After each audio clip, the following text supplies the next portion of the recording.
Le Grand Matin Sud Radio, 7h, 8h30, Patrick Roger.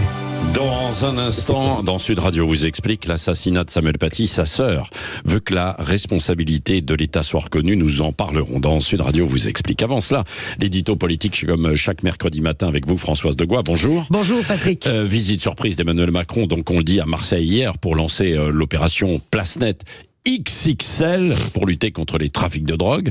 Opération sur la durée, bain de foule dans la cité de la Castellane. Pourquoi ce déplacement, Françoise? Alors, il y a plusieurs niveaux. Coucou, c'est lui, le revoilou. Il est de retour dans l'arène politique. Il y avait quand même un peu de ça hier. Emmanuel Macron, à nouveau sur le terrain. D'abord, pourquoi Marseille? Parce que Emmanuel Macron s'est beaucoup engagé pour Marseille. C'est une ville qu'il aime, il s'en cache pas. 13 déplacements depuis sa première élection en 2017, quasiment 2 par an. On compte également, bien sûr, les campagnes présidentielle. Et puis, il y a les déplacements privés avec son épouse Brigitte. Il adore Marseille. Certains lui prêtent même l'ambition depuis des mois. Vous savez, sa cour, qu'il voudrait être candidat à la mairie de Marseille. Donc, Marseille, c'est ça. Il a déversé des milliards pour en faire une sorte, j'ai envie de dire, de laboratoire de la Macronie. Un plan Marshall de 5 milliards d'euros. Sauf que le plan Marshall, beaucoup d'institutionnels tirent depuis des mois et des mois la sonnette d'alarme. Ça ne va pas assez vite. Ça ne progresse pas assez vite sur le terrain de l'emploi, du social ou du logement. C'est aussi la volonté, je le disais, de descendre dans l'arène nationale entre 2 séquences internationales sur l'Ukraine. Et d'ailleurs, demain, il sera au Conseil de l'Europe. Demain et vendredi, on va reparler d'Ukraine. La dernière fois qu'Emmanuel Macron a été au contact, j'ai envie de dire, de problèmes français, c'était le salon de l'agriculture. Et ça s'est extrêmement mal passé. Donc hier, il avait besoin de revenir sur le terrain, de sortir de l'Ukraine et de revenir sur les thèmes qui préoccupent véritablement la vie des gens. En l'occurrence, comme beaucoup de familles qui vivent dans ces cités que vous connaissez très bien, Patrick, à Marseille et moi aussi, eh bien, ils vivent un enfer quotidien à cause des dealers. Montrer qu'il n'est pas déconnecté. Sur l'opération en elle-même, je demande au passage qui a trouvé ce nom un peu bêta. On dirait l'opération cornet de bif, franchement.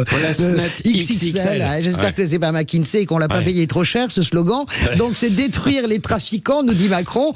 Qui peut blâmer, Patrick, ce matin, une telle opération? 700 policiers, gendarmes, qui vont être déployés pendant 3 semaines. Le problème, c'est bien sûr que les forces de l'ordre ne restent pas. Mais ça l'a permis de revenir sur des sujets qui touchent le cœur des gens. Vous savez, l'Ukraine, ça touche pas le cœur des gens, en tout cas moins que la sécurité et la vie chère. Et puis il y a eu bain de foule, selfie, des moments très forts, comme ce jeune homme qui explique qu'il est obligé de masquer son adresse, de tricher sur son adresse, parce que sinon, il ne trouve pas de job. Et puis cette maman musulmane qui lui explique à quel point elle a le cœur brisé par le sort des Palestiniens, notamment des enfants. C'était des moments forts, donc finalement, c'est plutôt réussi. Oui, et est-ce que ça marche dans l'opinion? Écoutez, pour le moment, il y a toujours 10 à 12 points d'écart derrière le Rassemblement national et on ne voit pas comment il peut combler ce retard, Emmanuel Macron. C'est pas un coup de visite et de selfie qu'on va refaire et revenir sur la dynamique du Rassemblement national. Mais il a quand même 2 points qui peuvent le satisfaire. Le premier, c'est que sa stratégie Ukraine, dramatisation et charge contre le RN, eh bien, a remobilisé son électorat des plus de 60 ans, plus de 65 ans. On peut dire que il a d'une certaine manière cessé l'hémorragie vers le bas, en tout cas pour le moment. Et puis l'Ukraine remonte dans la préoccupation des Français, plus 12 points en un an, c'est normal, on ne parle que de ça.